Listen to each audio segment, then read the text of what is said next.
Welcome back. Happening today, Donald Trump's former lawyer, Rudy Giuliani, is set to appear before a special grand jury in Georgia's 2020 election probe. Giuliani's testimony comes just days after he was notified that he is now a target in the criminal investigation into whether former President Trump and his allies attempted to overturn the results of the presidential election.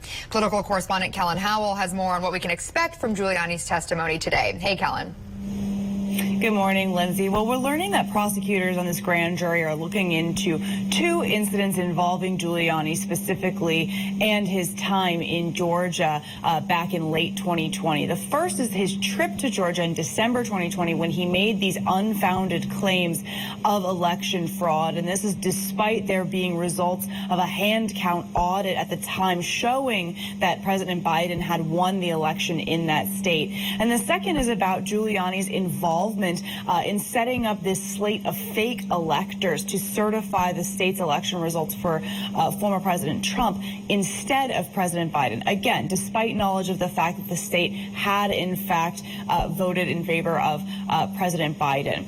Now, a lawyer for Rudy Giuliani has said that he could try to avoid answering questions today by claiming attorney-client privilege or executive privilege in order to, sort of avoid talking about any specific conversations that he has had with the former president. But a lot of legal experts, including the former House GOP counsel, have said that that's not likely to fly with prosecutors. Listen. There is no attorney-client privilege when criminal fraud is involved between clients and lawyers or criminal activity that kind of goes out the door and Rudy Giuliani knows this well.